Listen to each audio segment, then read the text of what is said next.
A partir de agora, na Unesp FM, Observatório do Esporte. O programa que dá bola a todas as modalidades esportivas.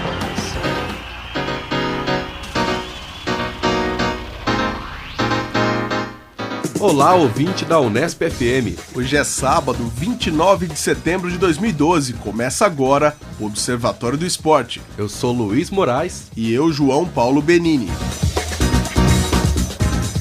No Observatório de hoje, informação e análise sobre os acontecimentos esportivos da semana. Confira uma reportagem sobre a queda de popularidade da seleção brasileira de futebol. Conversamos com os professores Ronaldo Elal, Edson Luiz Gastaldo e o jornalista José Roberto Toreiro.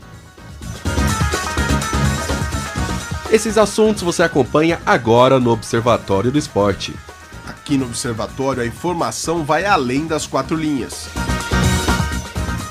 Hoje na mesa teremos a participação de Tuca Américo, Zeca Marques, Carlo Napolitano, João Paulo Benini e eu, Luiz Moraes. E vamos aos destaques de cada integrante da mesa.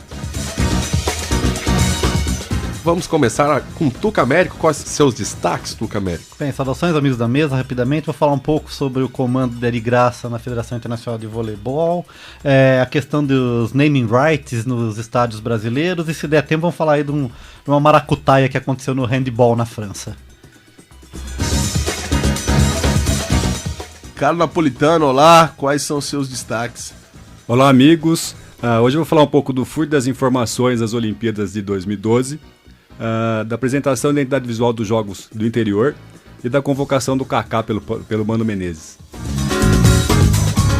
E você, João Paulo Benini, o que você trouxe pra gente? Bom, eu vou falar um pouquinho da saída da família Garcia da administração do Noroeste e falar também sobre obras da Copa do Mundo de 2014. Luiz Moraes, quais são seus destaques? Bom, vou falar da ida de Rubens Barrichello para a Stock Car e também do troca-troca que está havendo na Fórmula 1, aí de Hamilton, Pérez indo para Mercedes, o Pérez indo para a McLaren, aí toda uma mudança nas cadeiras. Bom, e Zeca Marques já vai direto aí para a sua para o seu aplauso, ele que está lá na Vila Mariana. Olá, Zeca. Tem que fazer aquela clássica pergunta, onde está você, Zeca Marques? Grande abraço aos amigos e ouvintes do Observatório do Esporte, da Rádio Unesp FM. Estou em São Paulo porque dentro de algumas horas eu voarei para Juiz de Fora, em Minas Gerais, porque eu participo de um projeto de pesquisa vinculado ao Ludens, que é um grupo de estudos de atividades lúdicas e futebol da USP, da história da USP. E eu vou para Juiz de Fora para acompanhar o jogo Tupi-Vila Nova de Goiás, pela Série C do Campeonato Brasileiro. E é um projeto que vai mapear todos os estádios do Brasil, das séries B e C, do ano de 2012. Por isso que eu estou em São Paulo, não estou aí com vocês em Bauru. Vamos aqui para os nossos destaques. Eu não sei se o Papa vai falar sobre isso, mas no momento em que gravamos esse programa, na sexta-feira, no dia 28 de setembro, o governo anunciou o primeiro cancelamento de obras da Copa 2014.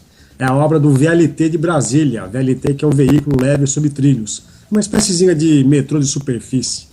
E essa obra foi cancelada porque houve problemas na licitação, na execução da obra, então oficialmente a primeira obra de acessibilidade que está cancelada. Eu acho que isso dá amostras de como está sendo organizado esse evento, com problemas de superfaturamento, de uso de dinheiro público.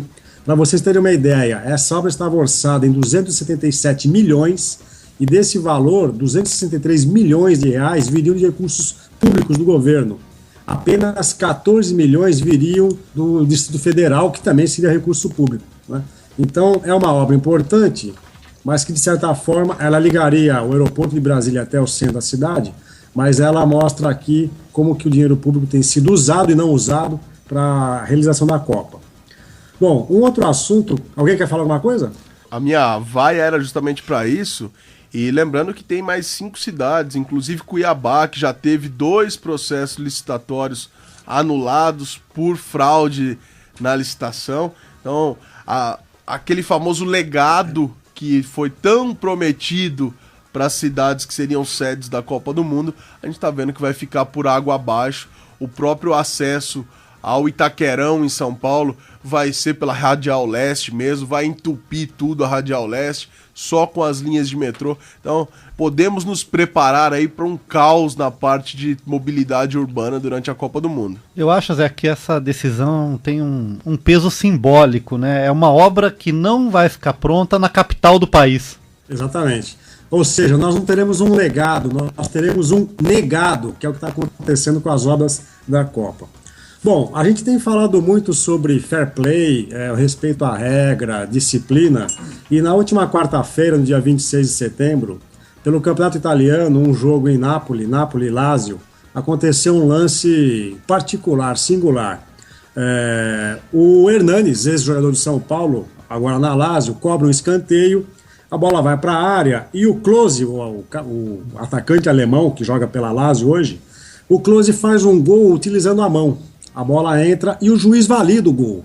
Obviamente que os jogadores do Napoli intervieram, reclamaram, queixaram-se da irregularidade e, para surpresa de todos, o Klose confessa para o árbitro que havia utilizado a mão. O próprio jogador, que seria o infrator, ele reconhece o erro e o gol então é invalidado. Eu acho que isso fica uma amostra, fica uma demonstração de como que o esporte pode também trabalhar com os conceitos da ética, do respeito à norma, do respeito ao adversário, ou seja, não se utilizar de recursos ilícitos para que se possa ter vantagem numa competição. Então acho que o Klose merece aqui todas as nossas reverências, elogios, por ele ter protagonizado um lance que é raríssimo no futebol, haja vista a nossa malandragem brasileira e latino-americana, que é sempre tão louvada pela imprensa e pelos torcedores. Zé Caio, só falta agora Maradona declarar que Klose é ateu, que não acredita em Deus. Pois é, porque não foi a mão de Deus, foi a mão de um ser humano que colocou a bola para dentro do gol. Bom, aqui é um assunto que não é novo, né, mas na última semana, por acasos do destino, eu estava zapeando a minha televisão e me deparei com a transmissão pela Band Esportes do Lingerie Football League. Para quem não sabe, é um campeonato de futebol americano feminino em que as mulheres entram em campo com lingerie, com sutiãs e calcinhas. E, obviamente, isso já tem todo um apelo midiático, imagético, estético para a transmissão, mas o que me chamou a atenção foi que na transmissão do Band Esportes com Ivan Zimmermann, né, um locutor histórico dos canais Band, era a quantidade de referências sexistas, machistas, com relação ao jogo que ele transmitia. Então ele dizia que um dos possíveis patrocinadores para essa transmissão podia ser uma empresa de airbags, e aí vocês têm toda a condição de fazer as ilações e as ambiguidades desse comentário.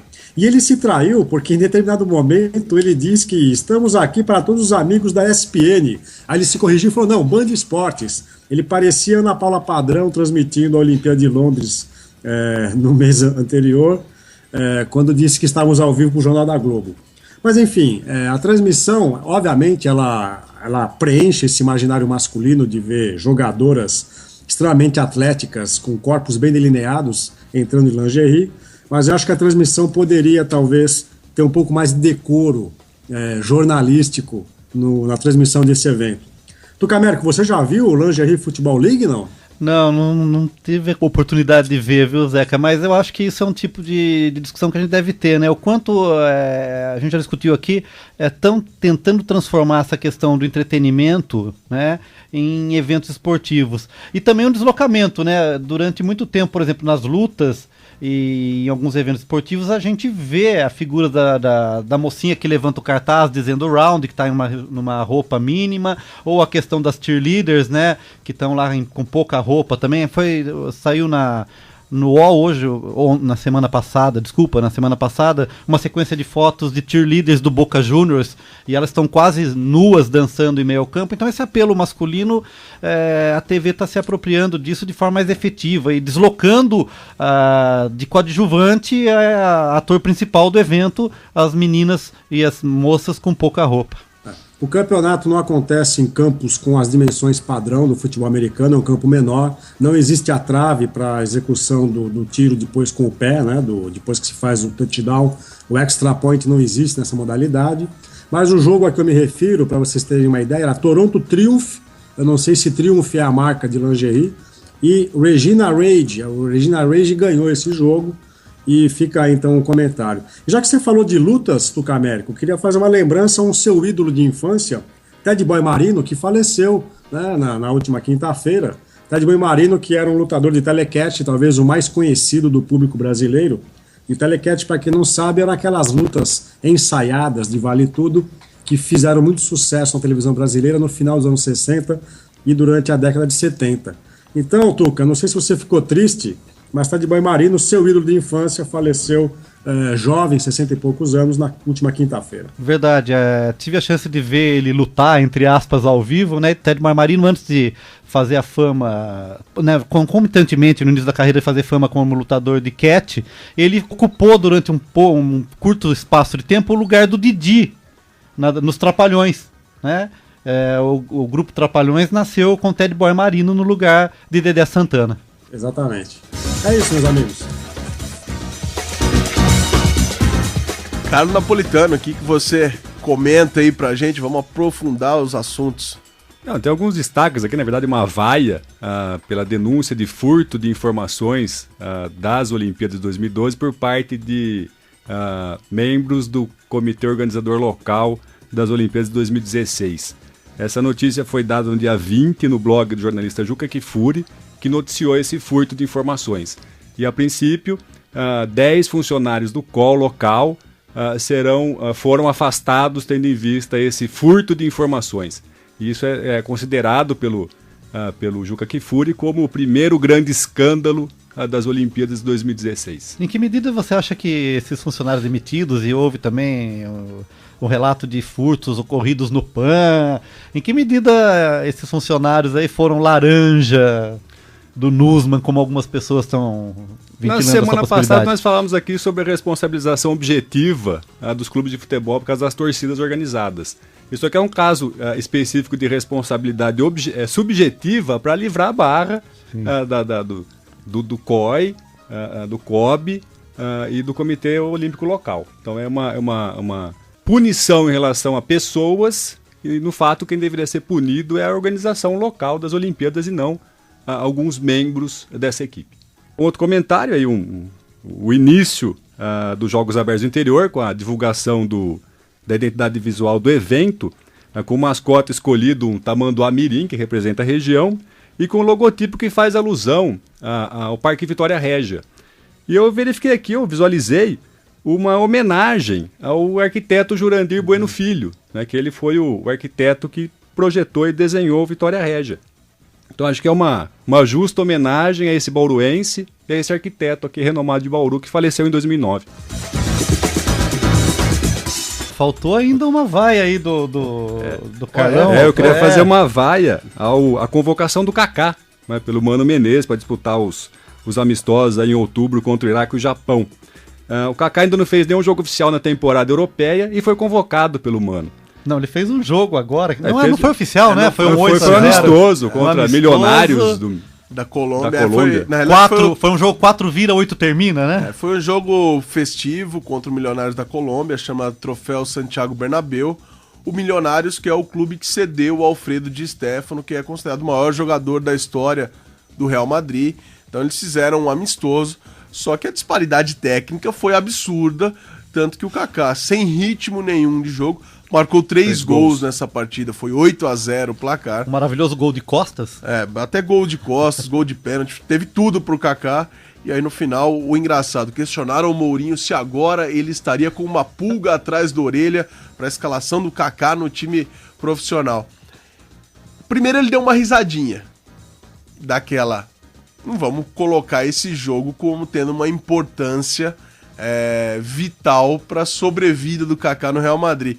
E depois ele disse, não, realmente o Kaká jogou muito bem, agora preciso pensar numa oportunidade para ele no time em competições oficiais. Mas com aquele sorriso sarcástico do Mourinho, o Kaká tá com... o fim da linha tá muito próximo para ele no Real Madrid, e até pro bem do futebol dele, ele precisa sair o quanto antes. Ele volta pro São Paulo?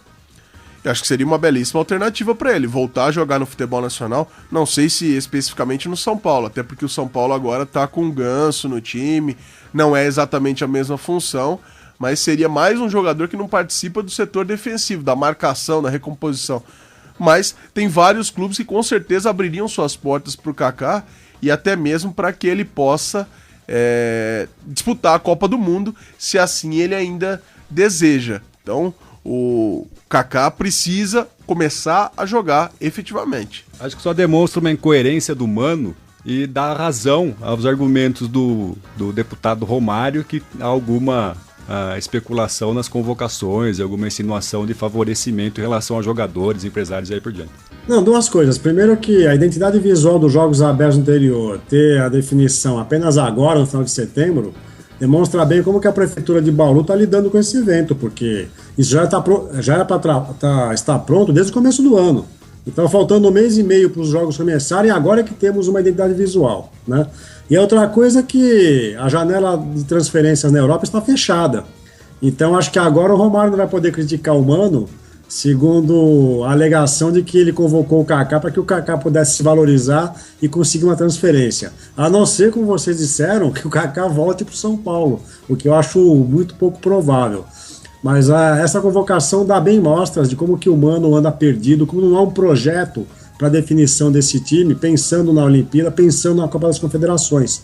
Então, daqui a pouco ele vai convocar o Ronaldinho Gaúcho, vai convocar Felipe Melo, ou seja, vai começar a reconstituir a seleção do Dunga, que disputou a última Copa em 2010. Discordo em relação ao animalzinho símbolo, não. Ficou pronto com muita antecipação, levando em consideração que estamos no Brasil. Agora sim, Tuca Américo, é sua vez. Vamos lá, primeiro vou responder ao Papa uma pergunta que ele me fez semana passada, que, como eu disse, o Ari Graça assumiu a Federação Internacional de Voleibol, e Papa me perguntou se o Ari contemplaria o Brasil com grandes eventos internacionais no voleibol, né? Eu falei que naquela sim, oportunidade você disse que o Brasil era um candidato natural em função dos eventos esportivos que estão próximos, mas na verdade a resposta é não, Papa. Né? No mesmo dia, ou no dia seguinte, ele anunciou que o Mundial Feminino de Vôlei vai ser na Itália, em Milão, e o Mundial Masculino vai ser jogado na Polônia. Eu não sei se eu me atrevo a falar, o Zeca Marques sempre fala que eu pronuncio bem qualquer idioma, mas o polonês é complicado, Zeca Marques, tá? Então tem Bigodski, acho que é isso, não é bigode, mas é Bigodski, Katowice, Cracóvia, Gdansk, Lodz e Wrocław. Creio que são essas cidades que vão sediar, um número muito grande de cidades. Tá okay? Você é um poliglota, Tuca Américo. Tá certo, obrigado. Wrocław, não sei se essa é a pronúncia, mas é o local da partida amistosa entre Brasil e Japão. Deve ser uma cidade que está investindo bastante em arenas esportivas. Amistoso do dia 16. Tá, o Ari Graça já chegou querendo revolucionar o vôlei, já falou que vai mudar o tamanho da quadra, se a gente pode, do campo, da quadra do vôlei de praia, né, aumentando em 1 metro e igualando suas dimensões ao vôlei indoor, 18 por 9, né, ou seja, 2 quadrados, cada campo de 9 metros por 9. Falou que vai implementar a tecnologia, que não é possível mais que o vôlei fique dependendo do resultado de Olimpíada ou Campeonato Mundial de um erro do árbitro, e ele também, de certa forma, ele vai contra aquele pedido do ministro dos esportes, né, de que os cartolas se mantivessem no poder, porque ele vai continuar, de certa forma, no comando da Confederação Brasileira. Aqui, rapidamente, então, no UOL foi levantado alguns dirigentes eternos, né, que vão contra a solicitação do Aldo Rebelo. Então a gente tem o Roberto Gesta, da Confederação Brasileira de Atletismo, que está há 25 anos no poder, o Coaraci Nunes, dos Desportos Aquáticos, que está há 24 anos no poder, o João Tomazini, da Canoagem, que está há 23 anos, que mais tem? Carlos Arthur Nussmann, meu amigo Carlão, que está no COB já há 17 anos, e antes disso ficou décadas na Confederação Brasileira de Voleibol, né? O próprio Ari Graça, que está há 15 anos na Confederação de Vôlei, e o Vicente Fernando Blumenschein, do tiro com arco, que está há 13 anos. É a monarquia absolutista do esporte brasileiro. E, Tuca, uma das mudanças que o Ari Graça ainda quer propor é que a primeira recepção no líbero não possa mais ser de toque. Teria que voltar à antiga manchete, que provavelmente daria mais competitividade ao esporte, dificultaria a recepção e teríamos um número maior de pontos, tanto de saque quanto da parte de ataques das equipes. Eu não sei, Papa, eu fico na dúvida. Eu acho que essa possibilidade do toque tem mais ataques, né? Você vai aumentar o número de aces. Talvez a necessidade que ele tenha é em diminuir o tempo do jogo. Aí sim, porque você vai proporcionar um erro maior de defesa, né, de recepção, desculpa, e dificultar o levantamento perfeito, né, e facilitar o bloqueio. Então isso acaba, na verdade, diminuindo o tempo de jogo do meu ponto de vista. Talvez se adequando mais às grades de TV. Isso, eu creio que talvez essa seja a intenção. Ô, Tucamérico, sobre as dinastias no comando do esporte brasileiro, a CBF então está na vanguarda, porque o atual presidente está só há 6 meses no cargo. Vanguarda, tá bom. Você esqueceu da história, né, Zeca Marques? Pois é, não, mas o Marinho está há 6 meses no cargo, então acho que é o presidente com menos tempo de função no exercício da função do esporte mundial. É um exemplo, a Confederação Brasileira de Futebol é um exemplo a ser seguido, né? Bem, uma notícia cabulosa. Isso aqui é uma notícia para ser comentada para o nosso advogado Carlo Napolitano, né? A justiça investiga 8 jogadores da equipe francesa de handball, né, chamada Montpellier, que teria lucrado 200 mil euros, por entregar um jogo, né? E o pessoal conseguiu perceber essa movimentação, Zeca, porque a polícia descobriu que esposas e namoradas dos jogadores e outros funcionários do clube tinham apostado 5 mil euros contra o time. E o time já é campeão antecipado. Então, além de tudo, não souberam operar. Eles precisam vir aqui pro Brasil para entender como é que operam essas maracutaias. Não sabe operar o sistema. Não sabe operar o sistema. Tá? Uma absoluta falta de fair play e também um crime. Aí precisaria investigar qual modalidade criminosa, mas aí há uma aposta ilegal. Vamos começar com formação de quadrilha, né? No mínimo. A gente vale lembrar que a Itália, esse ano, mais uma vez, o futebol italiano está com vários dirigentes, inclusive o técnico da Juventus, Antônio Conte, suspenso por 10 meses por manipulação de resultados. Acho que o exemplo italiano poderia ser seguido na França e os jogadores, independente de serem os atuais campeões franceses de handball, deveriam pagar uma pena por manipulação de resultados, que não cabe mais no esporte, né? Bem, vou fechar aqui minha participação só com um acordo que eu acho que não leva a nada, né? Após acordo com os clubes, né, a Globo diz que vai divulgar os naming rights, ou seja, o nome fantasia, né, que pode ser vendido a uma empresa para ser usado como nome do estádio. Então, por exemplo, a arena do Palmeiras pode chamar Arena Mastercard, alguma coisa nesse sentido, né? E a Globo falou que tudo bem, né, que no Brasileirão de 2013 ela vai usar os naming rights para nomear os estádios. Agora a pergunta é aquela, né, que eu deixo para mesa. Esse negócio vai pegar no Brasil? Vão chamar o Itaquerão de Arena, sei lá, Nike? O problema é que a Globo ela tem um pouco de inconstância nesse negócio dela de não chamar o nome da arena. Porque ela vai, quando o Brasil joga no estádio do Arsenal, não é estádio do Arsenal, é Emirates Stadium. Isso. E vamos lembrar que Emirates é uma companhia aérea. Quando vai fazer algum jogo nos Estados Unidos, lá todas as arenas recebem o nome do patrocinador. E eles falam também. Aí pro mercado local, eles não querem porque aqui eles dominam mais. E o Marcelo Campos Pinto, que é o chefão do departamento de esportes, atrelado ao publicitário da Globo, já disse que vai chamar, mas lógico, de acordo com um acerto financeiro. Quer dizer, os clubes vão ter que pagar uma certa quantia para que a Globo fale o naming rights. Você, como bom corintiano, Papa, existe uma negociação do Corinthians com a Ambev para colocar o nome do Itaquerão, que a gente chama de Itaquerão, de Brahma. Você chamaria ele de Itaquerão ou Bramão? Olha, eu não sei se vai ter alguma limitação a nome de bebidas alcoólicas e marcas de cigarro, porque existe uma legislação um pouco mais severa quanto a isso. Talvez a Ambev conseguiria pôr Guaraná Antártica, uma bebida que não fosse alcoólica. Aí seria Guaranazão? Não sei. Mas eu acho que o nome Itaquerão tá muito forte, eles vão ter que fazer um trabalho de marketing, de publicidade muito bem feito para que consiga desvincular o nome Itaquerão do nome, do naming rights. Porque eles demoraram demais, no meu entendimento, para vender esse nome. A partir do momento que o estádio foi viabilizado, essa carta já tinha que estar na manga para eles apresentarem e todos deveriam se acostumar a chamar pelo nome fantasia, porque agora ficou Itaquerão e eu acho que a dificuldade vai ser imensa para conseguir fazer a cabeça de todo mundo e passar a chamar de Bramão, Guaranazão. Vale lembrar a Arena da Baixada. Foi Kyocera Arena durante muito tempo, e a Kyocera não teve esse retorno financeiro. A Kyocera, que é uma fabricante de eletrônicos, de impressoras, e voltou a ser a Arena da Baixada, o nome tradicional do estádio do Atlético Paranaense. Então, o famoso marketing do Corinthians, que tanto se gaba de ser o marketing mais agressivo entre os clubes de futebol, vai ter que trabalhar muito, vai ter que rebolar para conseguir que o naming right seja realmente falado. Tá ok, era isso. E agora no Observatório do Esporte é a vez de João Paulo Benini, o Papa. Bom, eu já comentei bastante aqui nos assuntos trazidos pelos amigos, mas acho que essa semana o tema que tomou conta das rodas de discussão na cidade de Bauru foi a saída da administração Garcia, do seu Damião Garcia, do seu neto João Paulo Garcia, do comando do Noroeste. Na terça-feira teve uma reunião do Conselho Deliberativo, no qual foi entregue uma carta-renúncia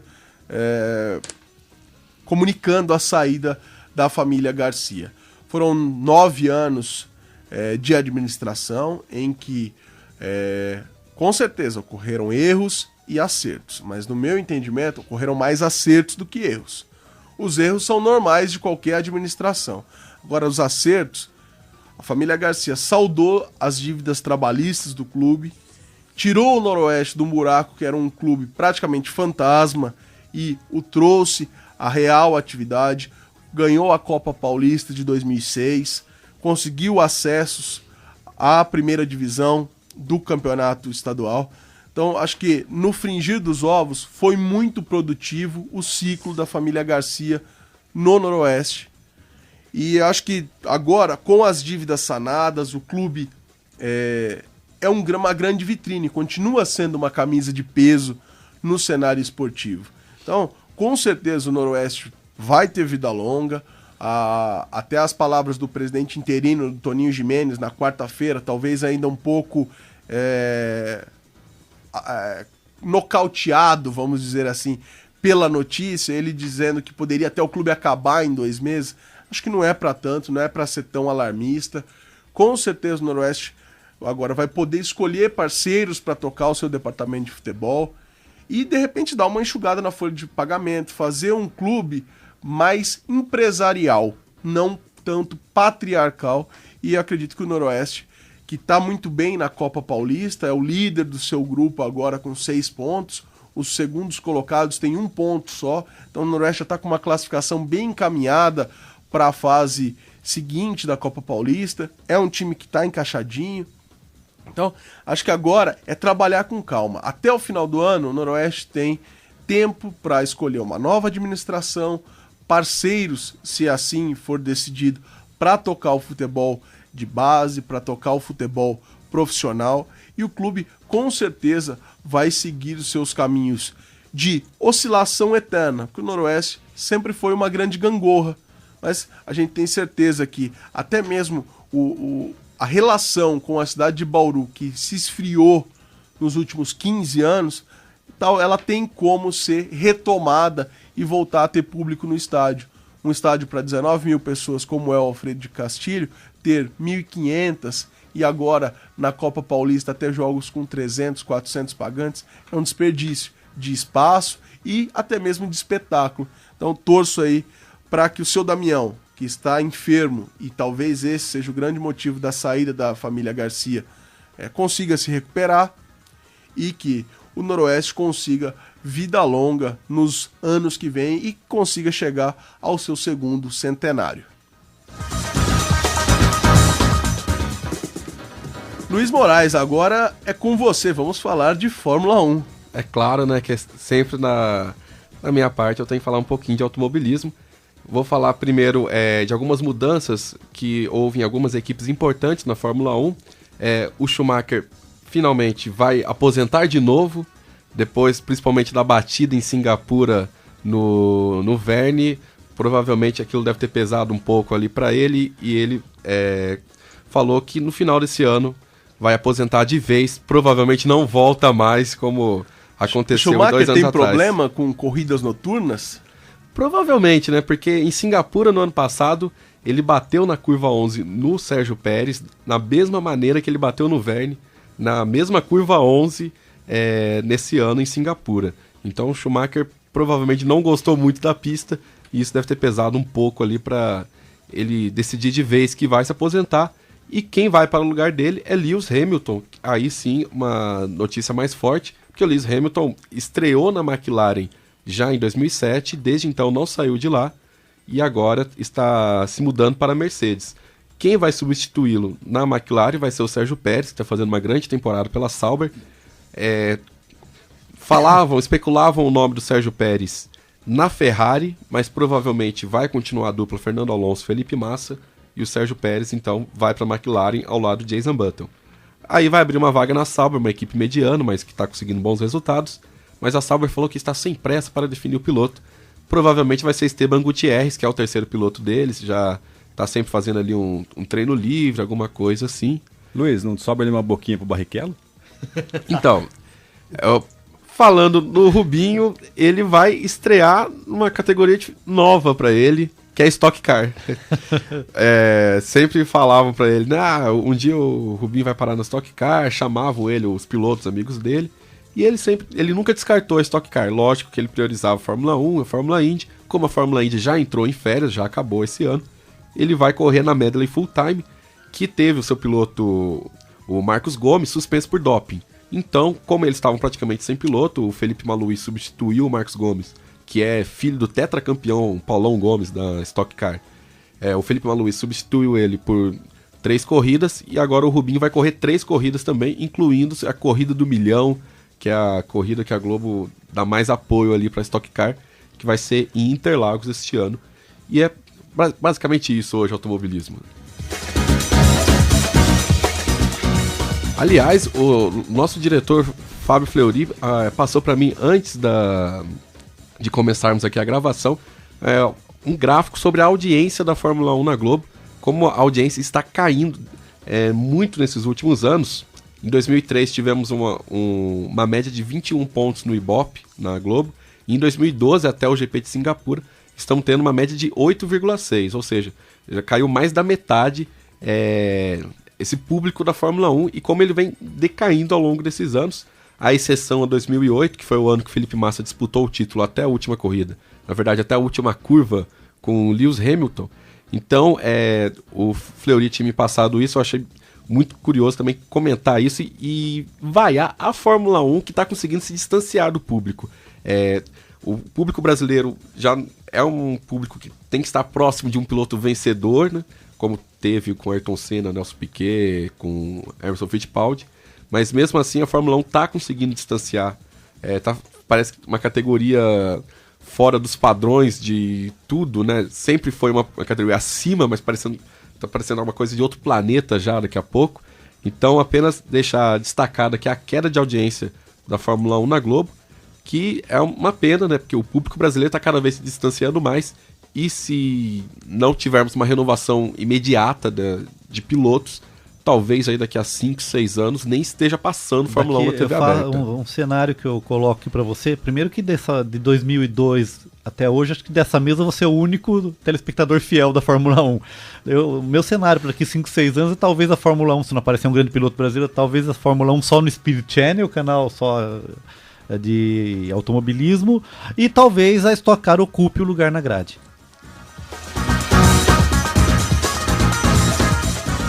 Bom, e nós estamos falando de paixão por automobilismo, por futebol, e agora nós vamos comentar um pouquinho sobre a paixão do povo brasileiro pela seleção canarinho.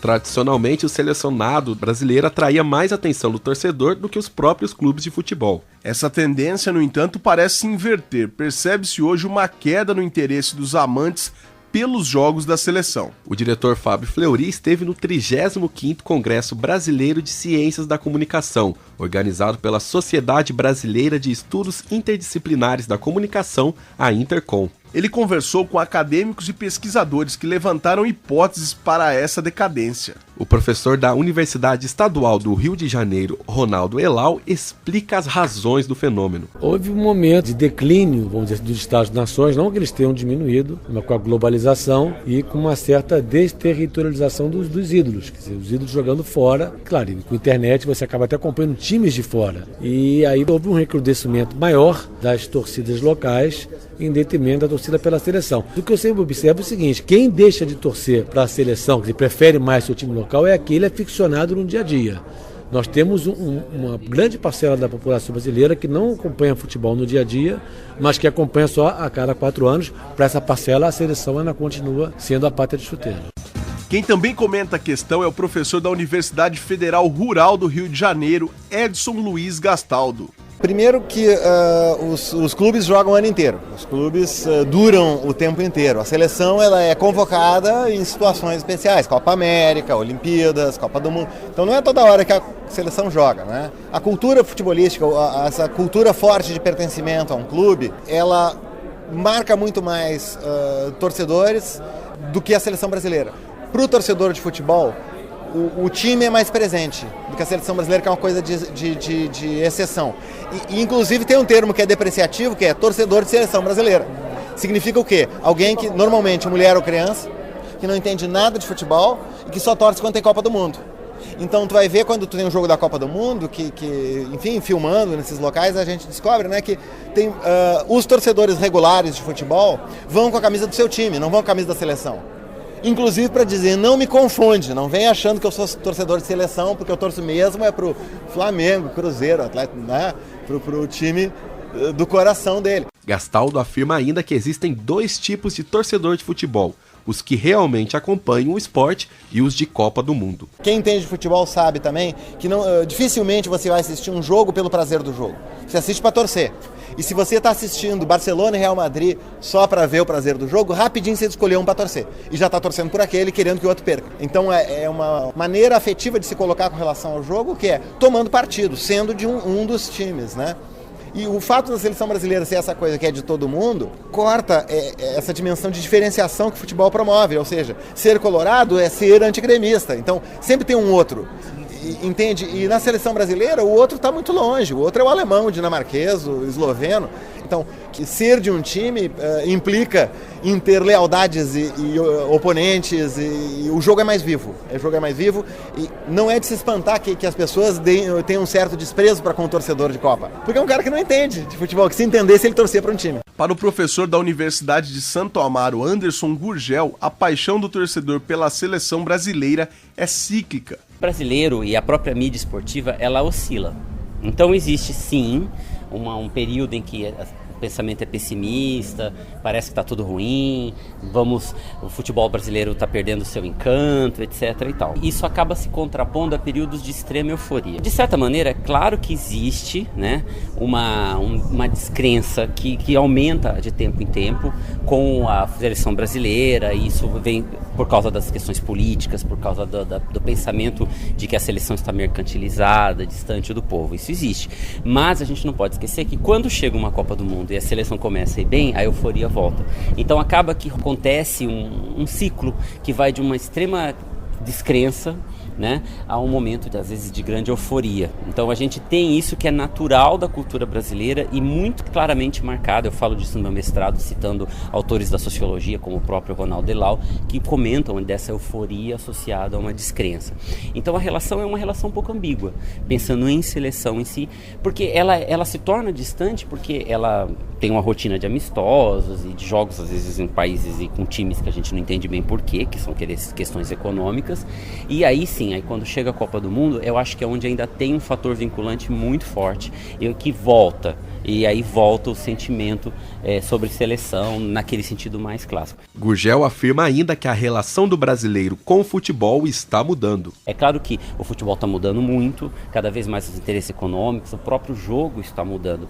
E isso interfere na relação. O brasileiro hoje, ele tem outros fatores de dispersão ou de interesse, né? A seleção é importante, o time é interessante, mas tem outras coisas. A gente vive um mundo com muita oferta de entretenimento, de assuntos. Então também a relação do brasileiro muda, porque também o mundo muda. Por essa perspectiva, eu acho que existe historicamente uma perda de importância do futebol, mas é uma perda muito gradual, não é nada dramático. E a seleção, ela sofre com a sazonalidade que existe sobre isso. Agora, existe um fenômeno que é um fenômeno forte e não poderia ser diferente, que é o regional. A seleção, ela é quase que uma imagem do global e o regional é você e o seu time. O que fica no dia a dia não é a seleção. Até porque a seleção não me permite, em relação ao outro brasileiro, ter uma relação de outro. Um outro brasileiro torce para a mesma seleção que eu. Então, no dia a dia, a seleção não é um fator de criação de diálogo. A seleção, ela não permite que você crie aquela coisa que é tão importante no futebol, que é brincar com o seu colega de torcida ou com provocar o adversário. E os times permitem. Então, os times, eles estão mais próximos ao universo do cotidiano. E a seleção, ela está mais num ritual nacionalista que se permeia a cada 4 anos. E que, quando a seleção vai bem, explode em euforia, que é uma da faceta da moeda, e quando ela vai mal, reafirma o pessimismo, que até tem um nome que o Nelson Rodrigues já deu, de complexo de vira-latas. Quem também conversou com o repórter Fábio Fleury foi o cineasta, jornalista e escritor José Roberto Toreiro. Acho que tem uma coisa boa e uma coisa ruim nessa questão. O bom é que a gente percebeu que a seleção não é mais uma coisa tão nacional, né? Ela não é um dos símbolos do país, como o hino ou a bandeira e tal. Ela pertence a uma entidade privada, a CBF. Claro que na hora de pedir dinheiro, ela pede dinheiro estatal, mas enfim, ela fala muito que é uma entidade privada, então a gente percebe que a seleção é mesmo uma coisa privada, né? Não é do Estado, do país. Por outro lado, eu acho ruim porque antigamente era uma coisa de união nacional, a seleção, e hoje em dia não. Hoje em dia existe um certo individualismo. Talvez isso aconteça também porque existe uma certa falta de projeto nacional, né? O brasileiro, ele não considera muito o país no seu projeto, ele considera mais um sucesso individual, como é desde sempre, como é desde 1500, quando os portugueses vinham para enriquecer e para voltar. Acho que até hoje falta isso no país, a ideia de um projeto nacional. E os jogadores, essa coisa de ir para fora, você acha que isso também é um componente de perder e não vê-lo no nosso time e não vê-lo na seleção, porque daí ele está representando um pouquinho do seu time na seleção? Isso também ajuda bastante, né? Você, hoje, dos 22 convocados, você tem 4, 5 que jogam no Brasil. Né? Alguns eu nem conheço, você escuta pela primeira vez na vida quando vai na seleção. Então isso diminui o amor, né? É uma seleção menos sua. Você não viu aquele cara crescer, melhorar e tal. Ele foi embora, ele jogava no Maranhão com 16 anos, foi embora e agora aparece na seleção. Então você se sente menos proprietário. O Screte Canarinho, hoje em dia não é tão canarinho, né? Ele é outros pássaros já. Tá? E falando em imagem, e a imagem da CBF, Ricardo Teixeira e etc., será que isso também não provoca uma falta de paixão também?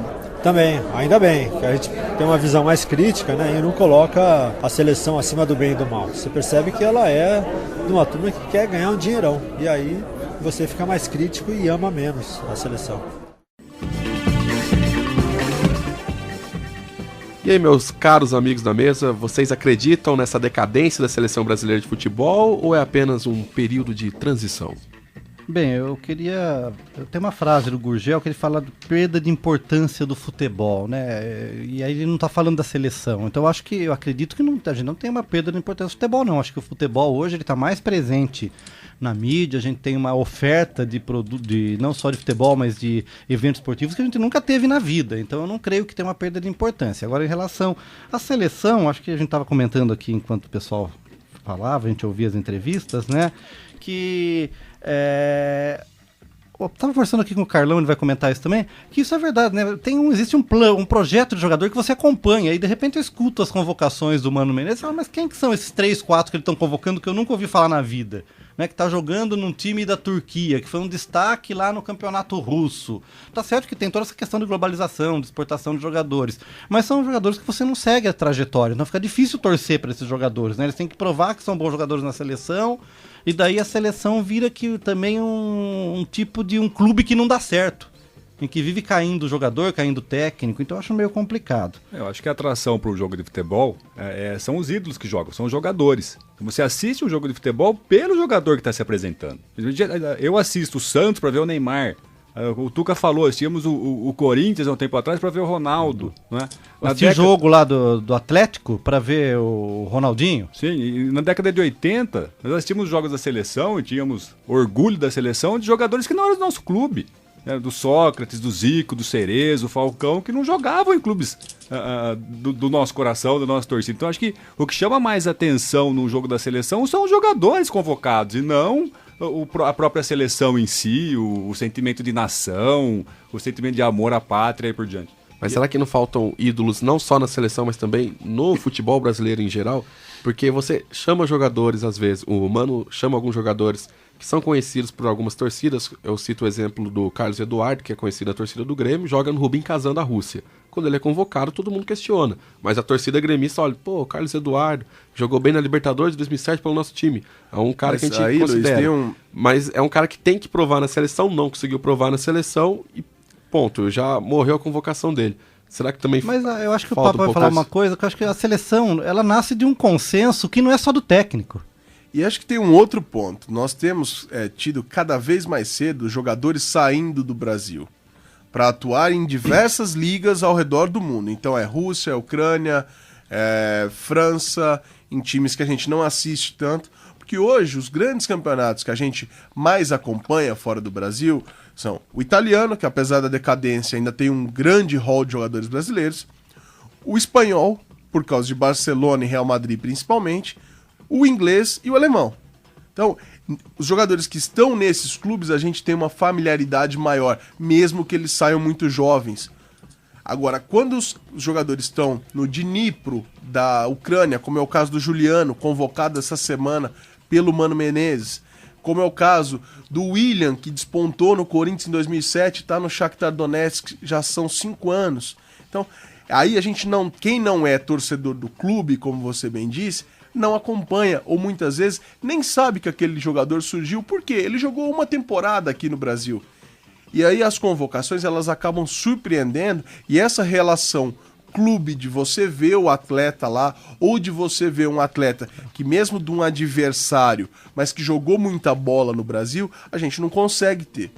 E aliado a isso, jogos fora de época, que aí fazem com que o torcedor de clube fique muito mais chateado com a seleção por ter tirado o jogador do clube por 1, 2, 3 rodadas que podem ser decisivas, tanto para a conquista de um título quanto para descenso, como é o caso da convocação dessa semana do Mano Menezes para amistosos contra o Iraque, que vai ser disputado na Suécia. Tudo bem, o Iraque é a seleção do Zico. Fora isso, o Iraque é um país devastado pela guerra, que deve ter, muito provavelmente, uma seleção com um nível técnico baixíssimo, que não vai agregar em nada. E esse amistoso sequer vai ser disputado no Iraque ou no Brasil, vai ser disputado na Suécia. 5 dias depois, o Brasil pega o Japão na Polônia. Então, a Polônia não é um mercado futebolístico forte, e o Brasil vai jogar lá. E para essas partidas foram convocados jogadores, um de cada equipe, mas de 11 equipes do futebol brasileiro. Então, o Atlético Mineiro perdeu o goleiro Vitor, o Jefferson do Botafogo vai para lá também, o Dedé do Vasco. Então, jogadores que estão indo para lá, do Corinthians vai o Paulinho, o São Paulo perde o Lucas em mais uma oportunidade, então, o Inter perde o Damião, e acaba complicando para o time que paga o salário mensalmente e que muitas vezes perde a sua principal estrela numa fase decisiva, numa fase aguda do campeonato, que estaria brigando pela taça. E vamos dizer a verdade, o Neymar foi convocado mais uma vez. O Santos sem o Neymar tem um aproveitamento menor do que 50%, ao passo que com o Neymar em campo é acima de 70%. Então, como que o torcedor não vai se revoltar com a seleção com amistosos desse tamanho?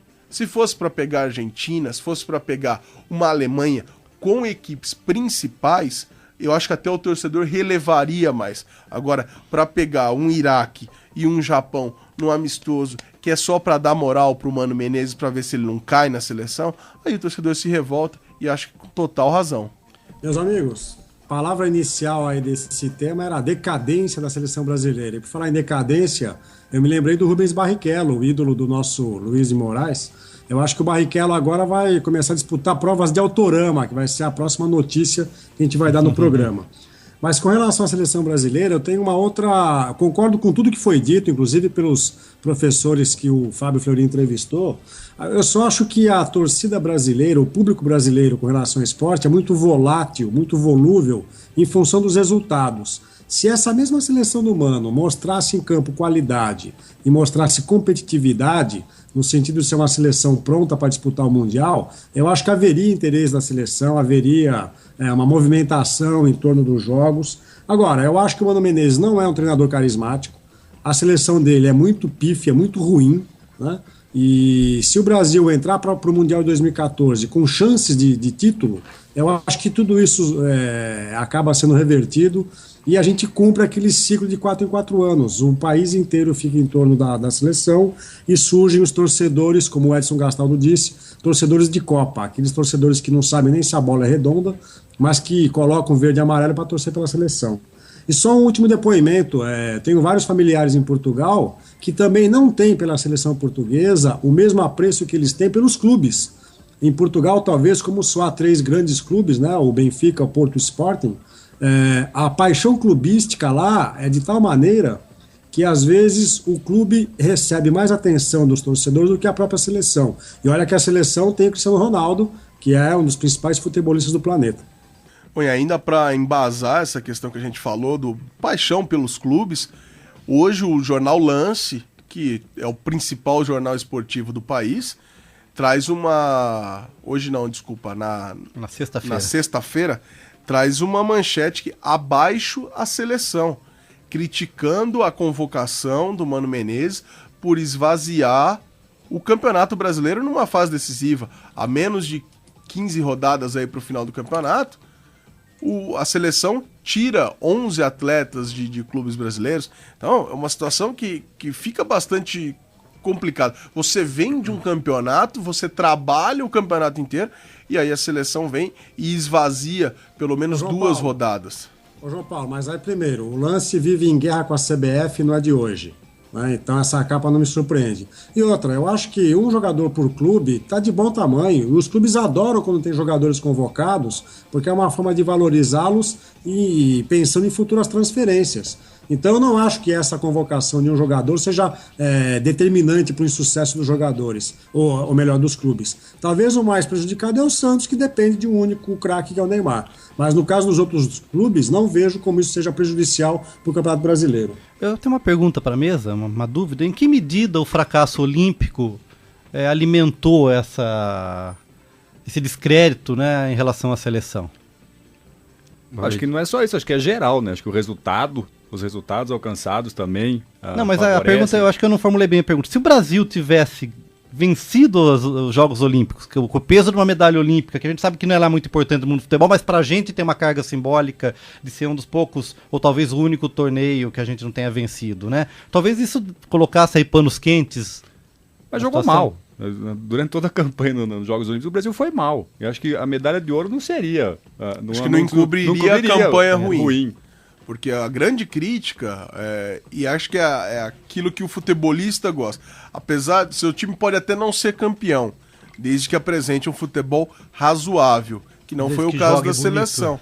Não é nem jogue bonito, mas mostre vontade, mostre disposição, e o que a gente não viu em muitos momentos da Olimpíada. Eu acho que o Mano teria um salvo-conduto por um período maior, se vencesse as Olimpíadas. Mas a gente trabalhando com a realidade, não venceu, e a fervura tá bem quente pro lado dele.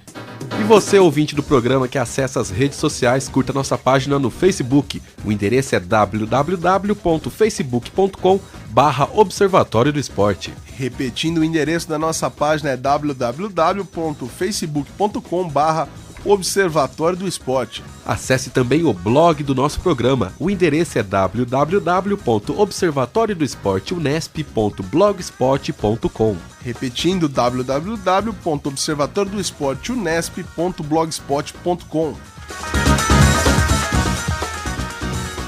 E E o Observatório de hoje chega ao fim. Locução de Luiz Moraes e João Paulo Benini.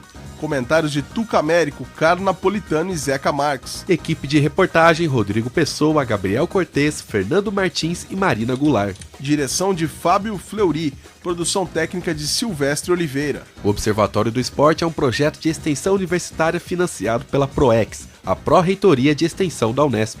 O Observatório é coordenado pelos professores doutores Marcos Américo, Ângelo Sotovia Aranha e José Carlos Marques. Até a próxima semana. Até lá, Observatório do Esporte, informação além das 4 linhas. A Unesp FM apresentou Observatório do Esporte, o programa que dá bola a todas as modalidades esportivas.